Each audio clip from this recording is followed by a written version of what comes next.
the Rebel Alliance Briefing Room Podcast. We are here to podcast about anything and everything Star Wars with you. Please visit our website where you can play current and past episodes. That's https://RABR.KaileJohansson.us. That's RABR.KaileJohansson.us. On the left-hand side is a navigation menu. You can use this to learn how to load the Rebel Alliance Briefing Room podcast on your Android or Apple phone and tablet. And we have direct links to our podcast on Apple and Google Podcasts. Please participate by connecting to our social media, answering questions of the week, or submitting feedback directly from the site. Again, all of these are available at the Rebel Alliance Briefing Room website at RABR.KAILEJOHANSEN.US. And now, it's time to talk Star Wars. Yay, Star Wars. I'm Kyle John Johansson, and this is Andrew Scott Sutton. Say hello. Hello, it's just me.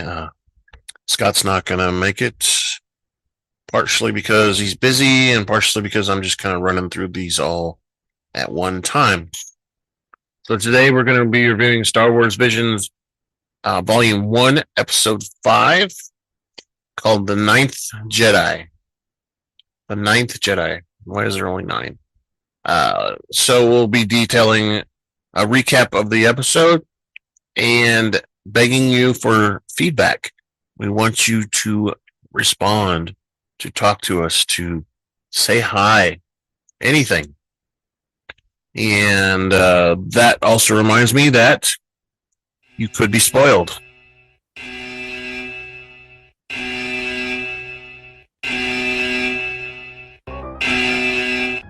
Spoiler alert. Danger. You're about to be spoiled. This is your spoiler alert. We're about to talk candidly and explicitly about some TV shows or movies. If you have not watched them, please fast forward to the appropriate section. You will not be warned again because you will be spoiled. That's right. You'll be spoiled. So what that really means is if you haven't watched Star Wars Visions Volume 1, Episode 5, please go back and do so. It'd probably be a good idea to watch all the other ones too. They don't really connect, but might as well keep up. And again, most of these names in the cast and crew have Japanese name of some sort, and I'm not very good at pronouncing those, so I apologize in advance. Director is Kamiyama. Writer is Kenji Kamiyama. Music is scored by Nobuko Toda and Kazuma Jinnouchi. Weird. And our cast starts out with La Cara is Kimiko Glenn. La Zama is Simu Liu. Margrave, Juro, and Steward Droid is Andrew Kishino. Ethan is Masi Oka. Roden is Greg Chun. Niizo is Eva Kaminsky. Homen is Patrick Sietz. Kenji is Michael Sinterklaas. Hanbei is Adam Sietz. Toguro is Kyle McCarley. The Boatman droid is JP Karliak. Jedi Hunters are Kyle McCarley and Michael Sinterklaas. And the narrator is Neil Kaplan, except I'll be the narrator of the story during this episode. So let's go and visit. Hey, you over there. Visons. Is your armor always dirty? When do you find time to clean it? Did Rebel Scum scratch and damage it? Does your helmet communications keep acting up? Stop by Aaron's Armor Sparkalorium before 1500 hours. We will wash, clean, and sanitize your armor for the next day pickup. Our patented galactically ancient secret cleaning techniques will have your armor sparkling just like a new Cerulean Y1300 freighter just off the assembly line. You will be the envy of all your friends and co-workers, from the castles on Lothal to the politicians on Coruscant to the environmentalists on Endor. For your next day service, stop by Aaron's Armor Sparkalorium. Today. We are located in Tatooine's Mos Eisley Spaceport, directly across from Hangar 35. We will also repair and sell most parts at the best rates in the known galaxy. All services guaranteed and licensed by the Emperor himself to last a lifetime. Only at Aaron's Armor Sparkalorium. We accept Imperial credits only. Helmets and boots services are extra. That's right. So, Emperor guarantees it a lifetime. That doesn't mean he's going to come by and kill you when your stuff breaks. That would be a lifetime, wouldn't it? Yeah. That's how evil the Emperor is. All right, so today we're reviewing Visions Volume 1, Episode 5, called The Ninth Jedi. This episode, along with all the Volume 1 episodes, aired on September 22nd, 2021. Its running time was 21 minutes and 41 seconds and takes place 35 after the Battle of Yavin. So again, this is sometime around Mandalorian time.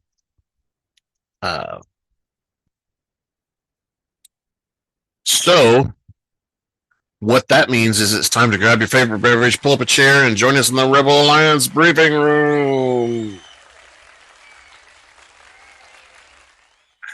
The narrator explains that many generations have passed since the light of the Jedi and have protected the galaxy since an era of war has arisen. Margrave Juro, ruler of the Outer Rim planet High Izan, has been mining for kyber crystals within his territories with the goal of restoring the Jedi by reforging their ancient lightsaber weapons, which have been lost to the galaxy. However, ancient dark forces conspire to subjugate the galaxy. They have hatched a plan to hunt down all the Jedi and bring a new era of Sith rule. In space, a starship approaches an asteroid space station. Inside, 6 figures gather around a bright portal. A human male named Ethan walks through the dark corridors into the hallway. He tells the host that he came after receiving an encoded transmission summoning him here. Ethan says he senses the Force is strong here. He assumes that all the figures are all masterless Jedi as well. The figures approach Ethan. A brown-haired human named Roden tells Ethan that each of them came here in response to the same call. What? Ethan asks if the summon is authentic before playing his hologram, in which Juro tells him of his plan to restore the Jedi Order. He invites the candidates to the Aerial Temple, where he will present them with a lightsaber. He urges them to join in the fight to unite the war-torn galaxy to restore peace. The blue tentacled alien named Hanbei disputes Margrave Juro's claims that he recreated lightsabers, but confirms that there is a deposit of kyber crystals in the planet Hyon Izin below. A masked orange figure named Hen Jin says that they have also heard rumors of kyber crystals at this planet, but question whether Juro can be trusted or not. Observing the hooded and masked Juro figure, Ethan agrees that Hen Jin has a point and ponders whether Juro is a Jedi Master or if he is luring them into a trap. No, it's a trap. The brown-haired man asks if anyone here has met Juro before. A hooded female named Niizo asks them to ponder the risks of traveling there to obtain a lightsaber and a Jedi. She removes her hood, revealing herself as a purple-skinned humanoid with blonder hair. A canine male named Homen wonders whether they are strong enough in the Force to protect themselves. A masked figure with a red cloak named Toguro says that he senses the strong presence of the dark side here. Dun dun dun. Just then they hear laughter and hulking. A hulking Steward droid enters the chamber to meet the 7 Jedi candidates. He says that it is true that Margrave often frightens others because of his appearance. He assures them that Juro is an eccentric old man who doesn't stay cooped up in castles. While Juro hasn't shown himself yet, the droid says that Juro is willing to meet them and will arrive soon. The 7 candidates gather around the droid.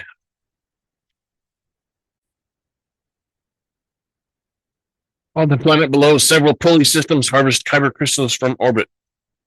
A girl named La Cara and her floating droid 99949s ride a speeder bike. Inside a workshop, her father, the blacksmith, La Zhima, is at work assembling a lightsaber.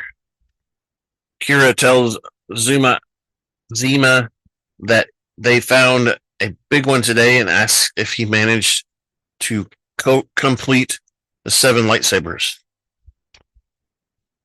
Zhima says that he has. He allowed Kira to try out a lightsaber, and Zhima tells his daughter that he has tempered each of the lightsabers crystals to respond to the user's connection to the Force, but explains that the color and length will vary according to the Jedi using it. So it's based on the Jedi to determine the color, not necessarily the lightsaber. At least these are. Kara remarks that her connection to the Force isn't strong enough since her blade is only a dark hue. Zhima reassures her that she has some natural talent with a lightsaber and that her connection will grow with proper time.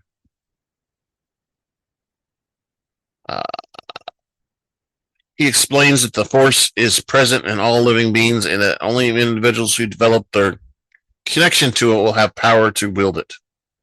Zhima tells his daughter not to worry yet. Kara agrees and asks what color of the lightsaber will turn once it is in the hands of the real Jedi. She practices with a lightsaber while Zhima is pleased that he finished the lightsabers on time. Just then, 49s notices the silhouette of a passing starship. Kara asks if this is one of the Jedi ships, and Zhima says it can't be, since the Jedi were summoned to the aerial temple. The starship lands on the landing platform and deploys several armored masked Jedi hunters. Zhima gives Kara the lightsabers and a bundle of cloth and tells her to bring them to the aerial temple immediately. He tells her that he has to deal with these visitors. Zhima tells Kara that she has grown up, and Kara senses that this will be the last time they may see each other. Before she leaves, Zhima calls down the Force to be with her. I am one with the Force is one with me. Masked hunters force their way into the workshop and demand to know if the blacksmith is La Zama.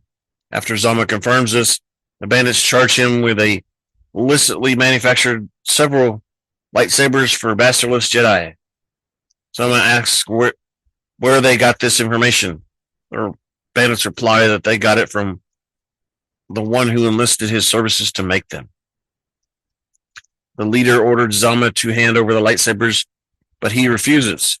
As Kara races away, one of the hunters fires his blaster at her, but Zhima deflects the blast with his hand into the furnace, which explodes.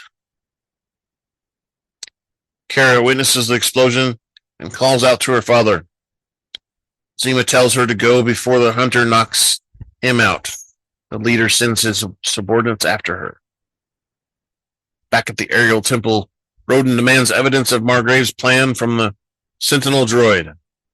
Hanbei questions whether the Margrave actually constructed any lightsabers.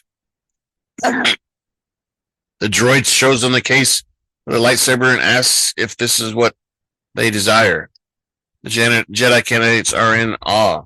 Ethan asks to hold it, but says that by the time he was born, lightsabers had already disappeared from the galaxy. Ethan ignites the lightsaber, which has a blue blade. He is awed by the weapon. The Sentinel droid says that the remaining lightsabers should be arriving soon. Meanwhile, the second hunter pursues Kara through a snowy forest, firing his blaster at her. Kara and 4-9s avoid fallen branches. During the pursuit, Kara turns her speeder around and flies it backwards while deflecting the hunter's blast with one of the lightsabers. The hunter senses that the force is strong with the girl, and Kara flies her speeder bike over a frozen lake and then dismounts. She stands her ground and damages the hunter's bike, causing him to fall off.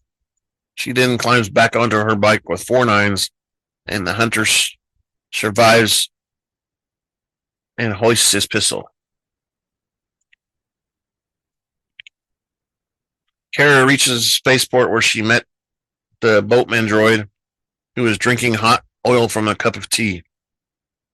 She pleads with him to take her to the aerial temple immediately. The droid says that he is on a break and tells her to find another pilot. A droid on a break? Come on. Kara points out that he is the only one functioning and gives him a coin. The Boatman droid reluctantly agrees to ferry Kara and the 4-9s to the aerial temple.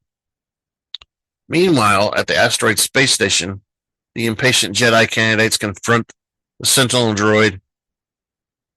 They are tired of waiting for their lightsabers. The female gray humanoid says she senses something is coming, and the Boatman droid ferries Kara and 4-9s to the orbiting aerial temple. He drops her off at the hangar where she is greeted by the Jedi candidates. Ethan asks Kara who she is, and Kara introduces herself as the daughter of the sabersmith Zhima. Roden then deduces that she is the one with the lightsabers. Presenting the lightsabers to the Jedi candidates, Kara tells them that her father has been taken away by Jedi hunters and begs them to help her. Kara asks where Margrave is, prompting Ethan to ask if she knows Juro. And Kara explains that she has known Juro since she was a baby. The other candidates look at her darkly. Hanbei asks if she knows his whereabouts, and Roden says that something doesn't feel right and that they have to wait until Margrave arrives. Ethan, Kara, and 4-9s find themselves surrounded by 6 other candidates who ignite their lightsabers, which turn red. Kara and Ethan realize the others are Sith. So it was a trap. The Sentinel droid witnesses the situation, revealing that he is Margrave Juro and has been hiding inside the droid. Margrave says that he has been here the entire time. Roden marks Juro for disguising himself as a droid to spy on them. Hanbei declares that they are acolytes of the Sith and are sworn to the dark side, and vow to stop Juro's plan to restore the Jedi Order.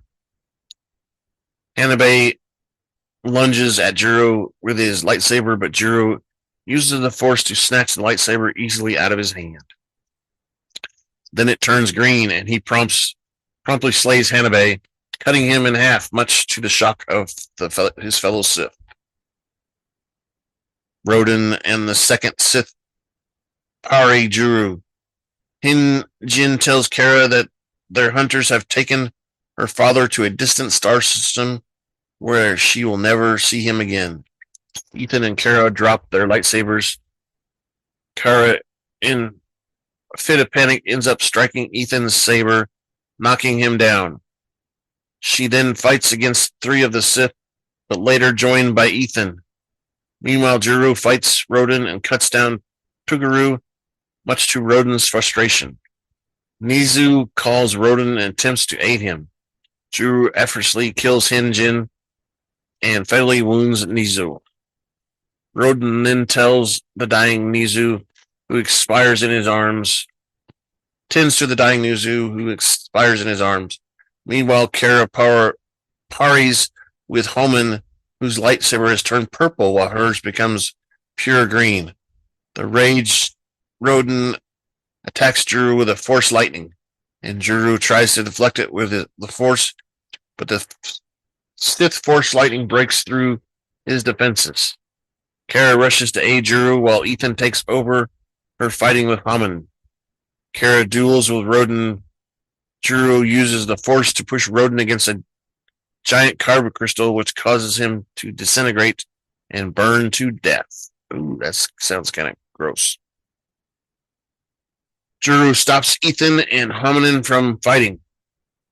He appeals Homen, telling him that they all know that he is not a Sith. Homen apologizes, saying that he became consumed by the other's darkness and deactivates his blade. Juro apologizes to Kara, saying that he recently learned that several Jedi who answered his call were killed and that the Sith were sent in their place. Juro explains that he hid himself from the presence in order to determine who was Sith.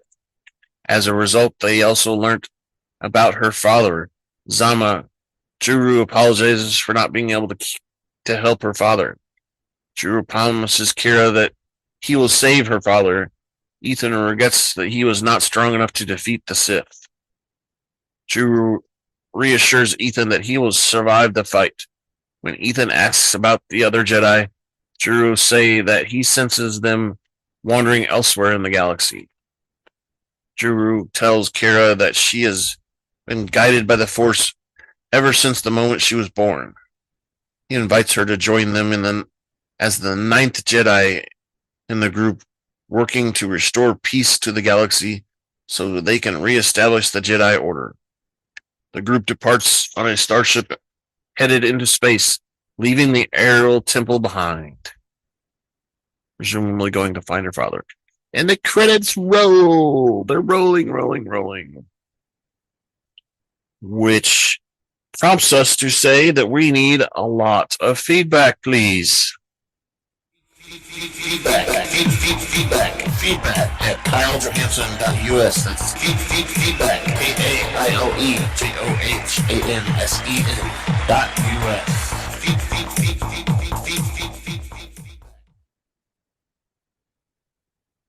That's right. Feedback at that email address will be great. If you want to send us a video, please do. It probably should be less than 25 megabytes in size to get through all the email filters, and I think there's a limit on what Google accepts to. So send us an email. You can also go to the that side of the website and click on the link that says feedback. It'll pull up on a form. You can put a name, any name, doesn't matter if it's real or not, and your feedback. Click send, and it'll come right to us. We also are on social media on Twitter at super_duper_pod, and you can also search on Blue Sky and find the Rebel Alliance briefing room. I believe Spotify has a place to leave comments, as long as also does YouTube, where we post the videos of these podcasts. Please give us comments, ideas, what you like, dislike about our podcast, opinions that you have about the episode that was just reviewed, anything. Please send it to us as soon as you can so we can discuss it on a future episode. Thank you for listening to the Rebel Alliance Briefing Room podcast. Please visit our website where you can play current and past episodes. That's https://RABR KyleJohansson.us. That's RABR.KaileJohansson.us. On the left-hand side is a navigation menu. You can use this to learn how to load the Rebel Alliance Briefing Room podcast on your Android or Apple phone and tablet. And we have direct links to our podcast on Apple and Google Podcasts. Please participate by connecting to our social media, answering questions of the week, or submitting feedback directly from the site. Again, all of these are available at the Rebel Alliance Briefing Room website at rabr.kailejohansen.us. Yeah. This podcast in no way is approved, sponsored, or owned by Lucasfilms Ltd., Disney, Disney Plus, or any of its subsidiaries. All opinions are solely owned by Kyle and or Scott and in no way express the views or opinions of their past or present employers. Views and opinions are not supported or restricted by Lucasfilms Ltd., Disney, Disney Plus, or any of its subsidiaries. Any rebroadcast, reproduction, or any or other use of this podcast and its affiliate sites without consent of Super Duper Podcast Network and its host is prohibited. Prohibited. I am Kyle Johansen, and this is Andrew Scott Sutton. Say goodbye now. No, Andrew, he's not available. Not that he probably couldn't be, but I'm just going through these. So bye now.